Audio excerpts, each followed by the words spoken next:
lovely to have you here. What I want to discuss today is about practicing with a certain kind of spiritual humility. A lot of us, myself included, have pretty strong opinions on a number of things, and some of those things are, let's say, for want of a better term, spiritual matters. Matters about our practice, our spiritual practice, our philosophical practice, you might say, our philosophical beliefs, our beliefs about Dharma, these kinds of topics, which get to the heart of where a lot of us live our lives. So the question is, can we learn a little bit of humility here? There's an earlier sutta from the Buddha that discusses a number of topics having to do with our understanding of the truth that I think illuminate one way that we can come to a certain kind of spiritual humility. Now, there are a number of little asterisks and caveats here that I'll get to at the end a bit, but nevertheless, in this sutta, the Buddha is approached by a young brahmin named Kāpaṭhika. And Kāpaṭhika is said to be very intelligent. He's young, but he's intelligent, and he's very knowledgeable about the Vedas. The Vedas being these extremely old spiritual texts in India, the oldest spiritual tradition in India. And so he knows these Vedas quite well, and he essentially asks the Buddha a question relating, we might say indirectly, to this issue of spiritual humility. That is to say, he asks the Buddha about this Brahminic idea, this Brahminic claim that only the Vedas are true and everything else is false or silly or useless, basically. Well, presented with this claim that only the Vedas are true and that everything else is foolish, the Buddha responds by asking Kāpaṭhika whether the Brahmins, his teachers, actually know this for themselves. Have they actually seen this for themselves? And Kāpaṭhika says that they have not. Then he asks about the teachers of the Brahmins. Have they seen these truths for themselves? Again, Kāpaṭhika says they haven't. And the Buddha goes on in this fashion, getting back to the ancient rishis or seers themselves who came up with the Vedas. Did they see these things for themselves? And Kāpaṭhika says they did not. I should parenthetically say that surprises me. I would have thought he might say they did, but no, he says they didn't see it for themselves. The idea being that all of these people have faith in this. They have faith in the truths of the Vedas.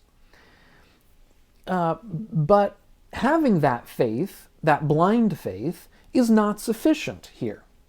So then Kāpaṭhika changes and says, well, they don't simply believe these things based on faith, they believe them also based on oral tradition or tradition. That is, there is a tradition within the Brahminic, the Vedic Brahminic community to uphold this idea that only the Vedas are true and everything else is false or vain or foolish. And on hearing this, the Buddha says, well, wait a second, there are two different claims here. One is that you're holding these based on some kind of blind faith, this claim. The other claim is that you're holding it based on tradition. These are different ideas. And then the Buddha goes on to say that there are 5 ways that we can hold that something is true, but all 5 of these ways are problematic in one way or another. These 5 ways are these. First, we can hold something based on faith. Second, we can hold something based on our personal preference. Third, we can hold something based on tradition or oral tradition. Fourth, we can hold something based on a chain of reasoning that is perhaps specious, that is not necessarily demonstrable. And fifth, we can hold something based on our own personal convictions, having thought about it. We've pondered the issues for ourselves for a while, and we've come to our own personal ideas. The Buddha says that the problem with each of these 5 ways of coming to believe something is that in each of these cases, things may, as he says, turn out in 2 different ways. That is to say, we may believe something based on blind faith, or based on our own personal preference, or based on tradition, based on some kind of logical reasoning, or based on coming to an idea after thinking about it for a while. In each of these 5 cases, we may come to this opinion or view, and we could be right or we could be wrong. In other words, we're not guaranteed of truth in any of these 5 possible cases. In the case, for example, of logic, we may begin with the wrong premises, false premises. And so the Buddha then goes on to say that for a sensible person who is preserving truth, this is not sufficient to come to the definite conclusion, only this is true and everything else is foolish or false. That is to say, if we have come to our opinion, our belief, in one of these 5 ways, we're not in a position to say that only this thing is true and anything else is false or foolish, because the ground or source of our opinion is not strong enough to support such a view. So then Kāpaṭhika goes on to ask, how can we, in the Buddha's words, preserve truth? That's the expression the Buddha used, to preserve truth. So Kāpaṭhika asks, how can we preserve truth?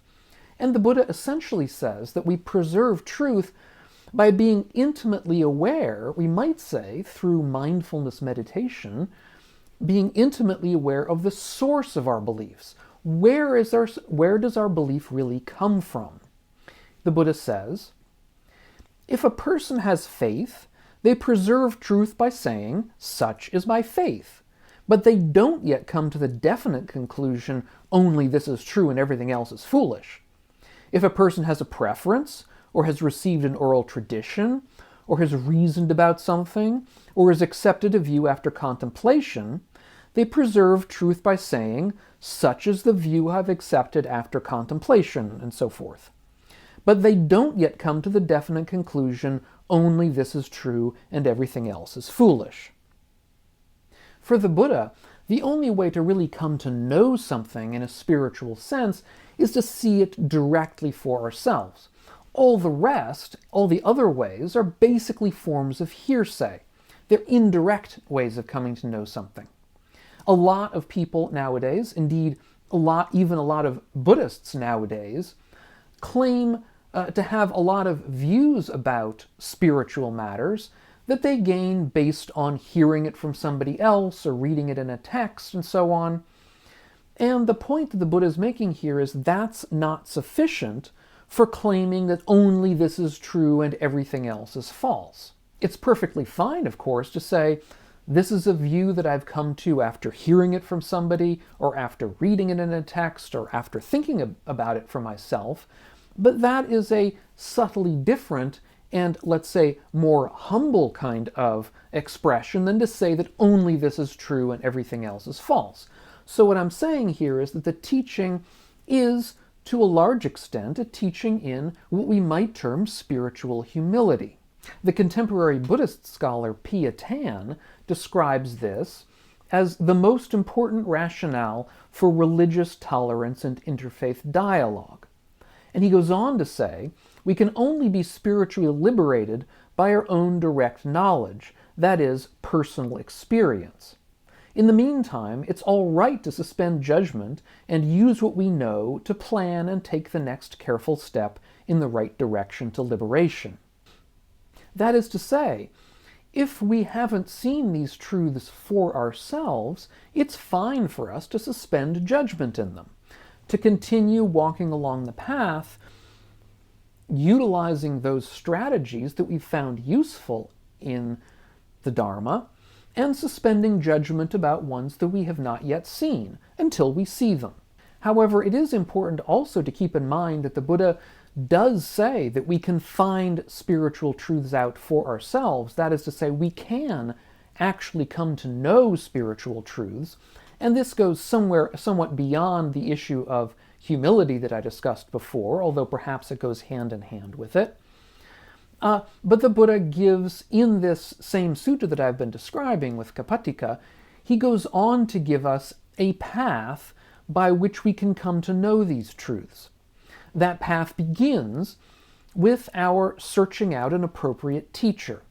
And in order to find a teacher, we need to investigate them. In other words, it's not just enough to find some random person. we need to find somebody and they need to pass muster. They need to pass tests, basically, that we undertake with regard to them as a teacher.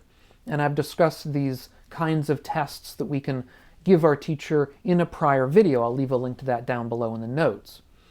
And then, once we find such a teacher, and if they pass these requirements of ours, which roughly meaning that they don't display greed or hatred or delusion in an overt sense, then we're in a position where we can have reasonable confidence or faith in them as a teacher. We've seen faith before, but here the faith is well grounded because they've passed our tests. And once we have that faith, the Buddha says, or confidence, then we can undertake what's known as the gradual training with them under their tutelage, basically. Now, that gradual training is indeed a gradual path that takes us from a position of not knowing very much about the Dharma at all to potentially being in a position where we can see these spiritual truths for ourselves by attaining enlightenment. That's the general path we're talking about. When it comes to this gradual training, I've also done a video about that, and I'll leave a link to that video up here on the screen so that you can know more about this whole idea of the gradual training, a key part of early Buddhist Dharma. If you're getting something out of these videos of mine, consider taking a look at my Patreon page, which is linked down below and in the notes, and seeing if you want to help support the channel and the work that we're all doing here. Thanks so much, and we'll catch you on the next video, and meanwhile, all of you, be well.